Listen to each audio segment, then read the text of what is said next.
এই দেখেন আমার হাতে এটা কি, আজকে একটা বড়লোকি খাবার খাচ্ছি। যেহেতু আমরা মধ্যবিত্ত, আমাদের জন্য এটা বড়লোকি খাবারই। এটা হচ্ছে ওই যে ফ্রোজেন করা যে পরোটা থাকে, তো শেরপুর থেকে কিনে নিয়ে আসছিলাম, আইনে ডিপ ফ্রিজে রেখে দিয়েছিলাম। তো আজকে আমি এই পরোটা ভাজবো। সকালবেলা মাঝে মধ্যে ভাত খেতে ইচ্ছে করে না, রুটি খেতে ইচ্ছে করে অথবা পরোটা খেতে ইচ্ছে করে, কিন্তু সব সময় বানানোর মতো এনার্জিও থাকে না বা বানাইতে ইচ্ছাও করে না এরকম। তখন এই রেডি করা পরোটাটা ভাইজা খাওয়া যায় যে কোনো সময়। আসসালামু আলাইকুম, কেমন আছেন সবাই? আমি ভালো আছি, আমি আপনাদের পুনকি আপা।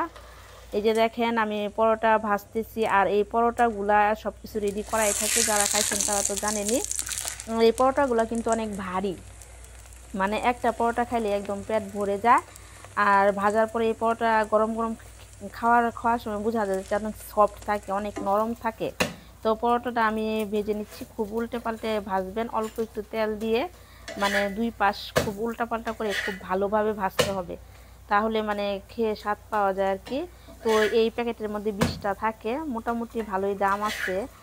এক একটা পার পিস আর কি 15 টাকা করে পড়ে। তবে যেহেতু একটা খাইলেই বা দুইটা খাইলেই পেট ভরে যায়, তো মাঝে মধ্যে যখন আলসেমি লাগে, খাইতে ইচ্ছা করে না বা রান্না করতে ইচ্ছা করে না, তখন কিন্তু ঘরের মধ্যে ফ্রিজের মধ্যে আর কি পরোটা থাকলে মানে নিজেও খাওয়া যায়, বা বাসায় দুই একজন সন্তান বা আপনাদের বাচ্চা কাচ্চা থাকলে তাদেরকে দিতে পারেন, বা জামাইয়ের রাতের বেলা কিছু খাইতে ইচ্ছা করলেও দিতে পারেন, বা কোনো গেস্ট আসলেও সকালবেলা পরোটা দেওয়া যায় ডিম পোস্টের সাথে।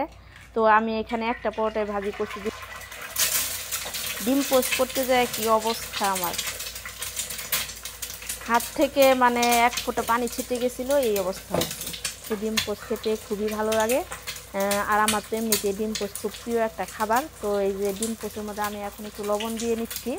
আর যেহেতু আমার কোনো ক্যামেরাম্যান নেই, তো আমি এটা সেলফি ক্যামেরায় করতেছি, এই জন্য এটা বাম হাত লাগতেছে যে আমি বাম হাতে সব কিছু করতেছি, কিন্তু আসলে আমি তো ডান হাতে করতেছি। সেলফি ক্যামেরার জন্য এরকম আসে। আর আমরা যারা মহিলারা ভিডিও করি, ব্লগ ভিডিও বানাই, আমাদের তো আসলে ক্যামেরাম্যান থাকে না, স্ট্যান্ডের মধ্যে রেখে রেখে করতে হয়। আমার পরোটা রেডি, দেখেন কি সুন্দর হয়েছে পরোটাটা। এখন খাওয়া শুরু করব আমি। বিসমিল্লাহ।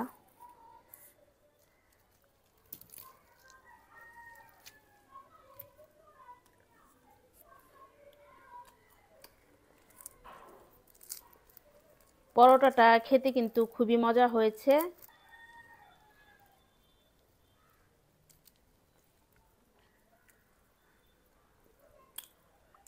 আমার ভিডিওটা আপনাদের কাছে কেমন লাগলো অবশ্যই কমেন্টে জানাবেন। আর সবাই খুব বেশি ভালো থাকবেন, আমার ভিডিও একটু বেশি বেশি দেখবেন। আল্লাহ হাফেজ।